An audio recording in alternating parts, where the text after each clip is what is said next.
journalism yanetsa, yanyanya kunetsa. Vanhu vakungoona baba nokuti vakura vakati tanonokerwa. Baba vakava isusu hatimbofa takasvika palevhel yavo kugona kutaura nekuita basa, hatigoni. Nyama yesi dzingarambe vakafamba zvishoma, but simba rekuita basa vachinaro, vanaro. Handiti vari kuuya papodium kuzotaura. Ndoda kuti muunze mumwe angataure sezvavanoita, mundiratidze and prove me wrong.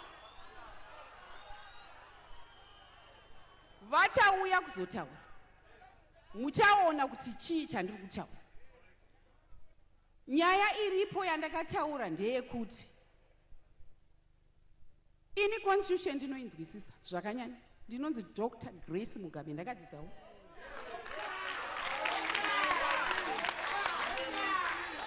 Ndakadzidza whether ukaramba ukabvuma ramba at your own peril. Chiripo ndechekuti President Mugabe ndivo president watakasarudza. Ndinozviziva kuti kuchasvika imwe elective congress yatinoita kunosarudzwa maleaders, ndinozviziva, hakuzi kuti handizviziva. But what I was saying ndezvekuti that process yekuti president vakati havachadi, vakuda kuzorora, chitsvagai mumwe, he will certainly be part of that process. Usingadi uchida. Hazvingaite kuti vangangogare vakadai kuti imi chuzai wamunoda, inini handizi part of it, because ndiyo democracy. He is a member of the party, and above all he is our president. Akachuzwa nevanhu to lead us. Saka you are going to lead us in that process.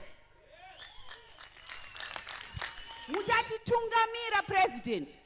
Nguva kana yakwana kuti chitsvagai mumwe muchititungamira imi. Kana uchizviramba paugere ipapo ramba, asi ndo zvandiri kutokutaurira. Wanzwa Kudzi achitaurapo ati zvinhu zvese zvinotanga nani namai. Mark my words, mark my step. Zvese zvinotanga namai. Whether you want to twist zvinhu zvacho, zvese zvinotanga namai.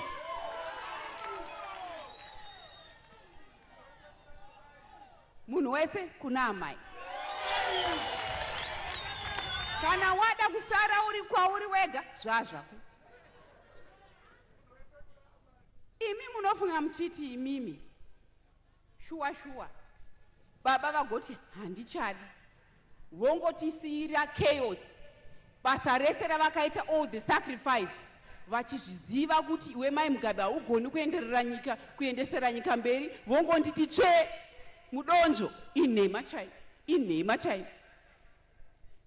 President vachange vainesu nguva yavanenge vakuda kuzorora, vachave nesu pakusarudza munhu iyeye. Saka ndakati kana nguva yenyu yakwana motiudza bhiza, isu tomhanya nebhiza iroro. Hapana chakaimba journalism yanetsa, yanyanya kunetsa.